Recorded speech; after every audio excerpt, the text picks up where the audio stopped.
दोस्तों, MMA with Avinash की एक नई वीडियो में आप सभी का स्वागत है। सबसे पहले तो मैं आप सभी को नए साल की बहुत बहुत बधाई देना चाहूँगा। Happy new year, wish you all. और मैं उम्मीद करता हूँ कि आने वाला ये साल हम सभी एमएमए फैंस के लिए बहुत ही बेहतरीन और एक्साइटिंग फाइट्स लेकर आए। और ये वीडियो स्टार्ट करने से पहले मैं चाहता हूँ कि आप प्लीज़ इस चैनल को सब्सक्राइब कीजिए, इन वीडियोज़ को लाइक कीजिए और अपने बाकी एमएमए फैंस के साथ इन सारी वीडियोज़ को शेयर कीजिए। आज की इस वीडियो में हम बात करने वाले हैं यूएफसी 311 के एक और एक्साइटिंग फाइट के बारे में। पिछली वीडियो में हमने बात की थी कि उमार नूरमागोमेडोव और मेराब डिवलिशविली की जो फाइट है वो किस तरीके से प्ले आउट कर सकती है। और आज की इस वीडियो में हम उसी इवेंट की जो उसका मेन इवेंट है, उसी उसी फाइट कार्ड का, उसके बारे में हम बात करते हैं।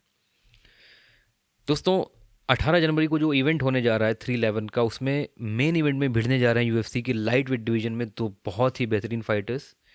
इस्लाम माकाचेव जो करंट चैम्पियन है लाइट वेट डिवीजन में, और Arman Tsarukyan who is the challenger for the title. आज की इस वीडियो में हम उसी फाइट को ब्रेक डाउन करेंगे और समझने की कोशिश करेंगे कि ये फाइट किस तरीके से किस तरफ जा सकती है। सबसे पहले हम बात करते हैं अरमान शरूकियन की। दोस्तों, अरमान शरूकियन जो हैं ये आर्मेनिया से आते हैं और रशिया में पले बड़े हैं। जब भी हम बात करते हैं इस्लाम माकाचेव, उमार नूरमागोमेडोव, हबीब या फिर दागिस्तानी रीजन के जितने भी फाइटर्स हैं, उन सभी की जब हम बात करते हैं तो उनकी जो पूरी प्योर एक रॉ जो डोमिनेंस है across all MMA organisations in the world, जितने भी एमएमए ऑर्गेनाइजेशंस दुनिया भर में हैं, उन सभी में दागिस्तानी रीजन से आने वाले फाइटर्स क्यों डोमिनेट करते हैं, किस तरह, क्या रीजंस हैं, उस पर मैंने एक ऑलरेडी वीडियो बनाई थी। मैं डिस्क्रिप्शन में लिंक डाल दूंगा या आप आई बटन पे क्लिक करके देख सकते हैं। लेकिन वो जो फाइटर्स हैं उस रीजन से निकल के जो फाइटर्स आते हैं, रशियन फाइटर्स जो आते हैं, उनके डोमिनेंस के पीछे सबसे बड़ा रीज़न होता है उनका माइंडसेट या उनकी जो डिफ़िकल्ट लाइफस्टाइल होती है, जो अपब्रिंगिंग होती है। और इस चीज़ का फ़ायदा उन्हें हमेशा मिलता है जब भी वो किसी अमेरिकन फाइटर से या यूरोपियन फाइटर से या जो किसी अन्य दूसरे जैसे इस्लाम का जो सामना हुआ है अलेक्जेंडर वोल्कानोव्स्की से, तो किसी और फाइटर के अगेंस्ट उनको इस मेंटल टफनेस का फ़ायदा मिलता है। अरमान शरूकियन के साथ ये एडवांटेज नहीं होगा इस्लाम के पास, क्योंकि अरमान भी एक सिमिलर बैकग्राउंड और एक सिमिलर अपब्रिंगिंग से आते हैं।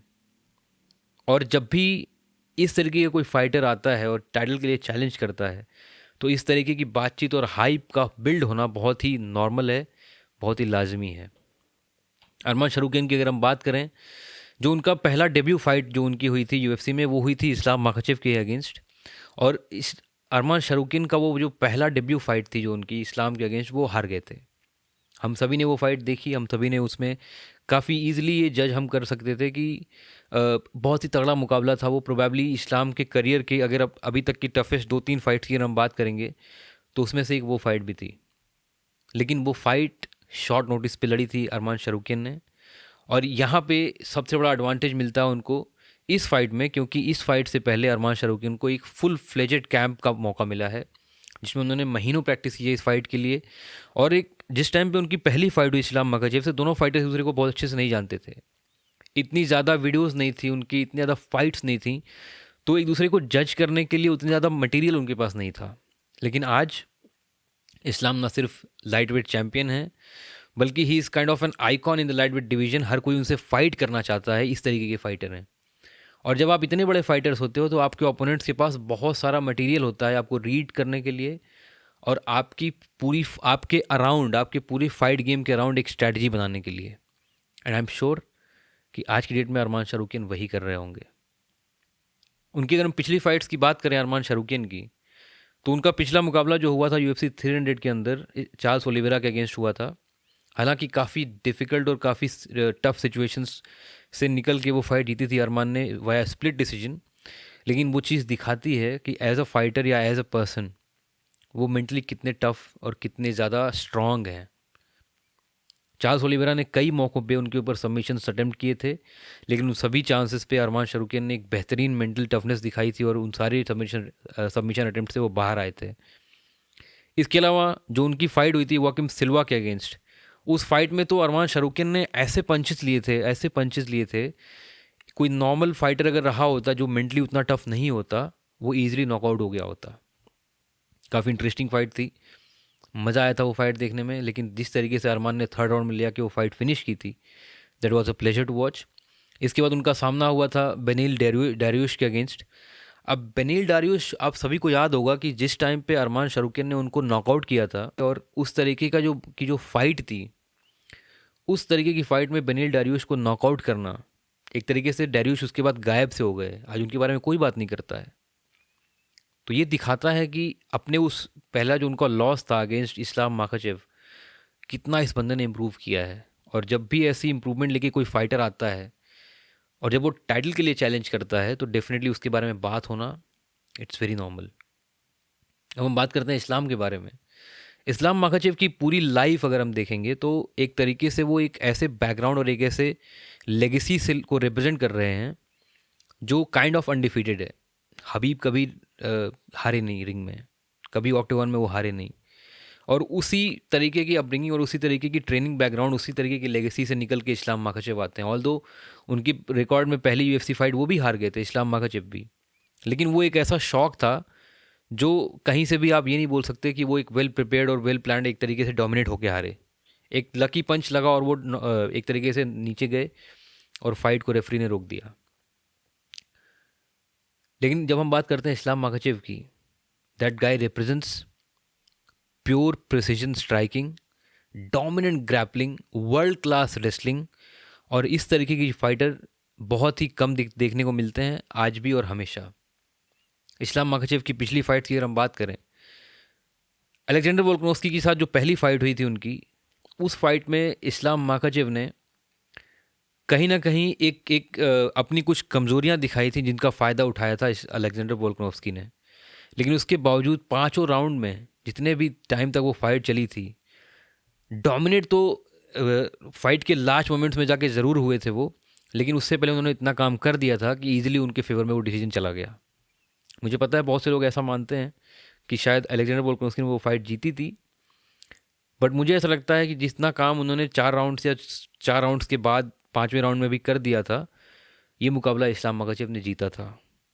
और ऐसे जितने भी लोग थे जो मानते थे कि इस्लाम वो मैच हार गए थे, उन सभी को जवाब दिया इस्लाम ने जब उनका रीमैच हुआ अलेक्जेंडर वोल्कानोव्स्की से। पहले ही राउंड में जिस तरीके से उन्होंने उन्होंने नॉकआउट किया अलेक्जेंडर वोल्कानोव्स्की को, that was like he answered all the haters.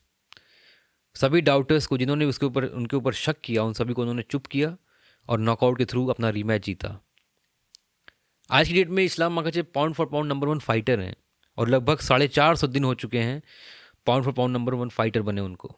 एक लंबी, I think in the list of the longest training pound for pound fighters वो तीसरे नंबर पे हैं आज की डेट में। और ये दिखाता है कि एक फाइटर के तौर पे वो कितने कंसिस्टेंट हैं। इसके बाद उनका जो अगला मुकाबला हुआ वो हुआ डस्टिन पोरिये के अगेंस्ट। डस्टिन पोरिये एक ऐसा फाइटर है जिसको यूएफसी में बेस्ट बॉक्सर के तौर पे जाना जाता है। हमेशा से उस बंदे की बॉक्सिंग टॉप नॉच रही है।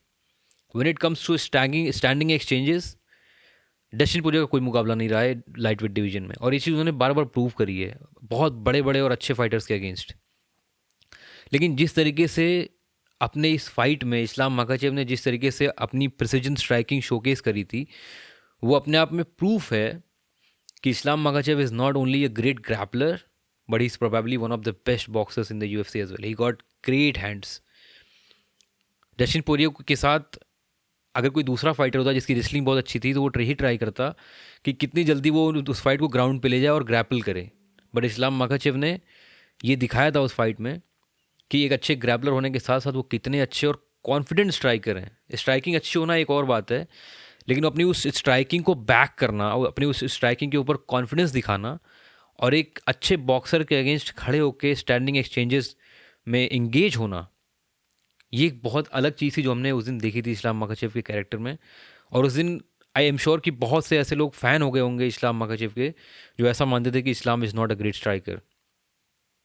कहीं ना कहीं बहुत से लोगों ने, और हम सभी जानते हैं कि Khabib was a pure grappler, he was a great wrestler, लेकिन when it comes to overall game, well roundedness, Islam is a step ahead of Khabib. Khabib से भी एक कदम आगे हैं क्योंकि उनकी स्ट्राइकिंग कहीं ना कहीं हबीब से भी ज़्यादा बेटर है। और इसीलिए ये फाइट जो है, जो 18 जनवरी या 19 जनवरी की सुबह हमें इंडिया में देखने को मिलेगी, ये फाइट इतनी ज़्यादा एक्साइटिंग हो जाती है, इतनी ज़्यादा चैलेंजिंग और इतनी मज़ेदार हो जाती है क्योंकि एक तो फाइटर आ रहा है जिसके अंदर भूख है कुछ बहुत बड़ा करने की, जो चैंपियन बनने के लिए पूरी ज़िंदगी जो ट्रेन कर रहा है, और दूसरा फाइटर है जिसके पीछे एक बहुत ही बड़ी लेगेसी है, जिसको उसको सिक्योर करना है, उसको प्रिजर्व करके आगे बढ़ाना है। आई एम श्योर कि आप सभी को ये फाइट देख के बहुत मज़ा आएगा। इन्हीं डिस्कशंस के साथ मैं ये वीडियो आज क्लोज करता हूँ और अगली वीडियो में हम और भी कुछ इंटरेस्टिंग बातें करेंगे। आप सभी को happy new year once again. आप सभी को बहुत अच्छी फाइट्स देखने को मिलें इस नए साल में, और हमारा ये जो चैनल है और हमारी जो बातें हैं, हमारा जो रिलेशनशिप बिल्ड हो रहा है, ये ऐसे ही आगे बढ़ता रहे। Thank you so much for watching this video guys. Have a good one. जय हिंद।